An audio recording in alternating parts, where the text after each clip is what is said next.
ಸೊಳ್ಳೆ ನಿರೋಧಕವಾಗಿ ಬಳಕೆಯಾಗುವಂತಹ ಗೋದ್ರೇಜ್ ಕಂಪನಿಯ good night gold flash liquid ಅನ್ನು ಮಂಗಳೂರಿನ ಬಂದರಿನ ಅಂಗಡಿಯೊಂದರಲ್ಲಿ ಅಕ್ರಮವಾಗಿ ಮಾರಾಟ ಮಾಡುತ್ತಿರುವುದನ್ನು ಪತ್ತೆ ಹಚ್ಚಿದ್ದು ಆರೋಪಿಯನ್ನ ಬಂಧಿಸಲಾಗಿದೆ.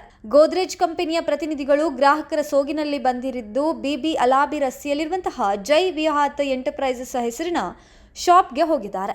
ಈ ವೇಳೆ ಅಲ್ಲಿ ಗೋದ್ರೇಜ್ ಕಂಪನಿಯ ಉತ್ಪನ್ನವಾದ good night gold flash liquid ಅನ್ನು ಅಕ್ರಮವಾಗಿ ಮಾರಾಟ ಮಾಡುತ್ತಿರುವುದು ಕಂಡುಬಂದಿದೆ.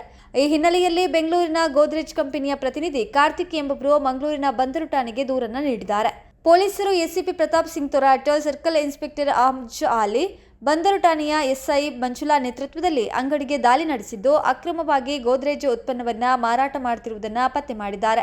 ಅಂಗಡಿಯ ಮಾಲಕ ದಲ್ರಾಮ್ ಎಂಬಾತನನ್ನ ಬಂಧಿಸಿದ್ದು ಕಾಪಿರೈಟ್ ಆಕ್ಟ್ 63 ಮತ್ತು 51B ಪ್ರಕಾರ ಕೇಸನ್ನ ದಾಖಲಿಸಿದ್ದಾರೆ. ಸೊಳ್ಳೆ ನಿರೋಧಕ ಲಿಕ್ವಿಡ್ ಅನ್ನ ಅಕ್ರಮವಾಗಿ ಉತ್ಪಾದಿಸಿ ಗೋದ್ರೇಜ್ ಕಂಪನಿಯ ಗುಡ್ ನೈಟ್ ಹೆಸರಿನಲ್ಲಿ ಮಾರಾಟ ಮಾಡ್ತಿದ್ರು. ಇದನ್ನ ಯಾರು ತಯಾರಿಸುತ್ತಿದ್ರು, ಎಲ್ಲಿಂದ ಪೂರೈಕೆ ಆಗ್ತಿತ್ತು ಎಂಬ ಬಗ್ಗೆ ಪೊಲೀಸರು ತನಿಖೆ ನಡೆಸುತ್ತಿದ್ದಾರೆ. ದೂರಿನಲ್ಲಿ ಆಗಸ್ಟ್ 1ರಿಂದ 5ರ ನಡುವೆ ಅಕ್ರಮ ಉತ್ಪನ್ನ ಪತ್ತೆಯಾಗಿದೆ ಎಂದು ಕಂಪನಿ ಪ್ರತಿನಿಧಿ ತಿಳಿಸಿದ್ದಾರೆ. ಗೋದ್ರೇಜ್ ಕಂಪನಿಯ ಉತ್ಪನ್ನಗಳ ನಕಲಿ ಮಾರಾಟ ತಡೆಯುವ ಉದ್ದೇಶದಿಂದ ತಂಡವೊಂದನ್ನು ರಚಿಸಲಾಗಿದ್ದು ರಾಜ್ಯಾದ್ಯಂತ ಕಾರ್ಯಾಚರಣೆ ನಡೆಸಲಾಗುತ್ತಿದೆ.